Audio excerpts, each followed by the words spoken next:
남한강과 북한강이 만나는 경기도 남양주의 팔당호. 한때는 다양한 토종 물고기들의 삶의 터전이었다.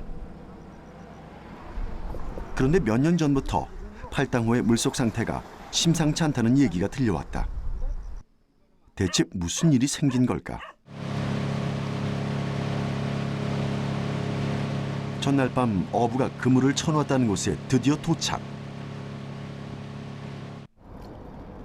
과연 그물 안에는 어떤 물고기들이 들어와 있을까? 그물이 묵직한 걸 보면 꽤 많은 물고기들이 잡힌 듯하다. 언뜻 봤을 때는 외래종과 토종 물고기를 잘 구별할 수 없었는데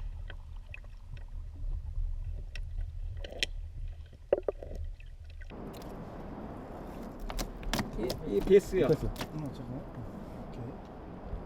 생각했던 것보다 크기가 크진 않았지만 계속 베스가 올라왔다.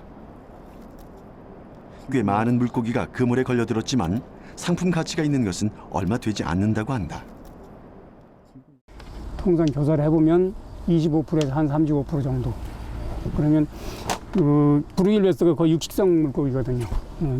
거의 상위 포식자인데 그 정도 나온다 그러면 굉장한 수치죠.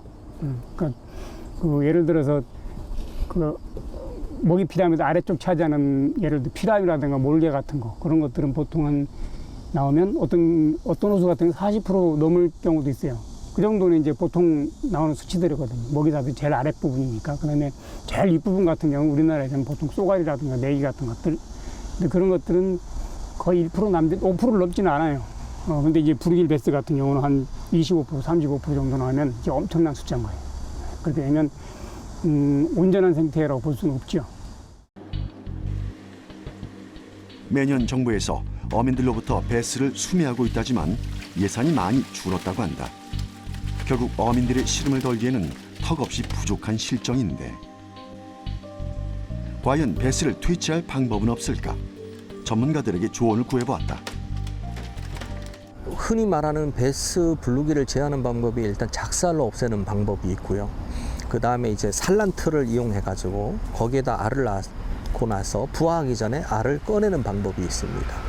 그리고 이제 그물로 해서 후리 그물이라 해서 어민들이라든가 지역 주민들이 양쪽에서 끌그물식으로 이렇게 끌어서 제거하는 방법이 있고요.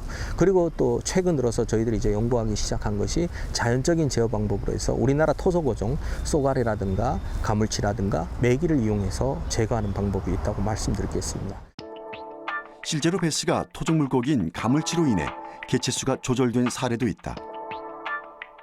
가물치는 대표적인 육식성 물고기로 매우 공격적인 성향을 가졌으며 최대 1m까지 성장한다. 1969년 베스가 국내에 들어오기 전까지 민물고기 최강자로 군림했다. 실제로 어항에 넣어두었더니 자신보다 몸집이 작은 베스를 공격하는 성향을 보였다.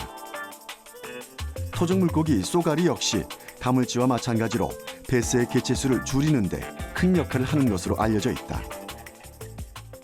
자연적으로 쏘가리라든가 가물치라든가 메기를 이용하는 방법은 치어들을 얘네들이 쏘가리라든가 먹게 되겠죠. 근데 큰 놈은 못 먹게 되니까 그런 거는 오히려 작살로 잡아냈을 때 효과가 좋은 거죠.